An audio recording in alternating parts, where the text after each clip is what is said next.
describe him to me. And Muslims, look at the description of your Rasul. And for some, this would be the first time you hear what your Prophet looked like. I saw a man of striking appearance. ظاهر الوضاء أبلج الوجه, radiant face, حسن الخلق, beautifully created.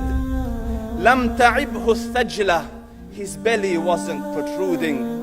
ولم تزر به السعلة, nor was his head disproportionate and small.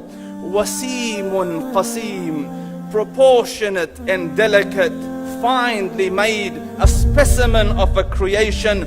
في عينيه دعج, in his eyes there was a contrast. The dark was immensely dark, the white was excessively white. وفي أشفاره وطف, and his eyelashes were long. وفي صوته صهل, and in his voice was a natural echo. وفي عنقه سطع, and his neck was elegantly long. وفي لحيته كثاثة, his beard was full and thick. أزج أقرن, his eyebrows were arched, but they were not joint, it was separated. In summit فعليه الوقار, when he was silent, dignity covered him. وإن تكلم سماه وعلاه البهاء, and when he spoke it was audible and clear, almost commanding and overtaking. أجمل الناس وأبهاهم من بعيد, from afar the most striking and outstanding in appearance. وأحسنهم وأجملهم من قريب, and when he came near, the best of them and the most handsome of them in closeness. حلو المنطق, such an exalted and sweet level of logic. Like when he used to speak, it was so coherently logical, it was smooth and easy to understand.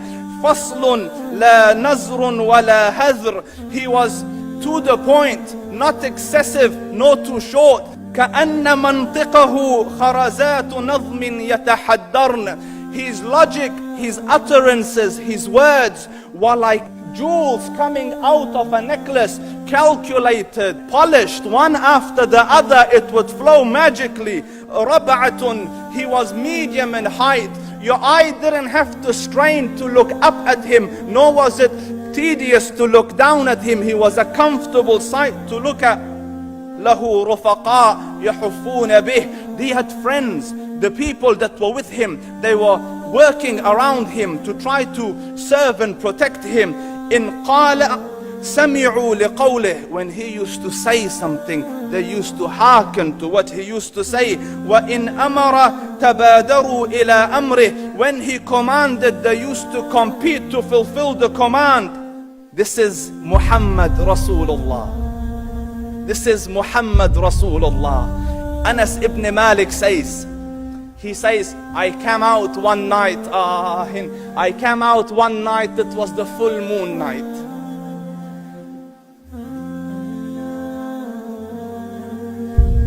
And I looked at the moon, and in the desert, understand, the moon is an awesome sight.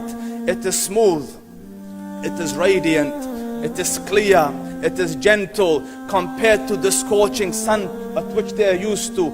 So the moon was the epitome of beauty. So he says, I came out at a full moon night and I looked at the moon and I saw it beautiful, handsome. So I said, let me go see if the moon is more handsome or my Prophet is more handsome. Let me see if that is more beautiful or the Prophet is more beautiful. So I went and I saw him standing afar. So I looked at his face and I looked at the moon, and I looked at his face, and I looked at the moon, and I looked at his face, and I looked at the moon, and he said, Wallahi, he was more handsome than the moon in its entirety. That is just the look of your Rasul. Aisha radiyallahu anha says, I was sewing with the needle, my needle dropped in the dark, I couldn't find it. I said, Ya Rasul, I can't find it. He moved his face close, and I swear, out of the radiance of his face, I found my needle. And the Prophet sallallahu alaihi wasallam was mind-bogglingly handsome, but his handsomeness was covered with waqar and jalal and hayba. The Sahaba say, when we used to sit at his feet, two feelings conflicting would come on the heart. The first one, you wanted to look at him. You wanted to behold the majesty of his face.